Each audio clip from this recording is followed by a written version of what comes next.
वालेकुम दोस्तों। PSL 11 की बड़ी खबर आ चुकी है। आपको पता है कि पहले PSL 11 में जो टीमें थी उनकी बोली लगाई गई थी, लेकिन अब प्लेयरों की भी बोली लगेगी और उसके ऑप्शन की जो डेट है वो मुकर्रर कर दी गई है। हर कैटेगरी की बेस प्राइस मुकर्रर कर दी गई है और किस बेस प्राइस पर कितनी बोली लगेगी, कितनी बोली लगाते वक्त कितनी प्राइस आपको बढ़ानी पड़ेगी, ये सारी चीजें डिसाइड कर ली गई हैं और रूल्स इसके बता दिए गए। ये सारे रूल्स मैं आज आपके साथ शेयर करूंगा। जो सबसे बड़ी कैटेगरी थी वो प्लेटिनम है, दूसरी डायमंड है, तीसरी गोल्ड और चौथी सिल्वर है। इमर्जिंग जो कैटेगरी थी उसको खत्म कर दिया गया था, लेकिन अब फिर उसको दोबारा वापस लेकर आ गए हैं। ये अब फिर से इमर्जिंग कैटेगरी भी होगी। प्लेटिनम कैटेगरी होगी, जो उसकी बेसिक प्राइस होनी है वो 4.2 करोड़ रुपया होगी, डायमंड की 2.2 करोड़ रुपया होगी और जो गोल्ड की होगी वो 1.1 करोड़ रुपया और सिल्वर की 0.6 करोड़ रुपया होगी। जिस प्लेयर की जो बेस प्राइस होगी उसकी बोली बढ़ाने के लिए कितने पैसे हर टीम को पे करने पड़ेंगे ये भी मैं आपको बताता हूं। अगर किसी प्लेयर की बेस प्राइस है 1.1 करोड़ रुपया, तो अगर किसी टीम ने उसकी बोली बढ़ानी है तो वो 2.5 लाख रुपया बढ़ाएगा।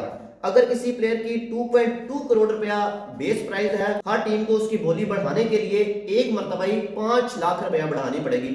अगर कोई दूसरा उसकी बढ़ाएगा तो वो भी 5 लाख रुपया बढ़ा देगा। अगर इसी के साथ उस प्लेयर की बोली 4.2 करोड़ तक पहुंच जाती है तो फिर टीमें जो सी वो 10 लाख रुपया बढ़ाना शुरू कर देंगी। और मैं आपको बता दूं कि कुछ डायमंड के भी ऐसे प्लेयर होंगे जिनकी बेस प्राइस है वो 2.2 करोड़ ही होगी, लेकिन जो डायमंड कैटेगरी में 4.2 करोड़ होंगे उनकी 10 लाख रुपया बढ़ेगी और जो प्लेटिनम कैटेगरी में आएंगे उनकी 4.2 करोड़ बेस प्राइस होगी तो उसकी 15 लाख रुपया बोली बढ़ती चली जाएगी। अब पहले हमें बताया गया था कि जो हर टीम के पास पर्स होगा उनके वॉलेट में 40 से 45 करोड़ रुपया होगा, लेकिन इस वॉलेट को अब बढ़ा दिया गया है। ये 45 से अब 50 करोड़ तक चला गया।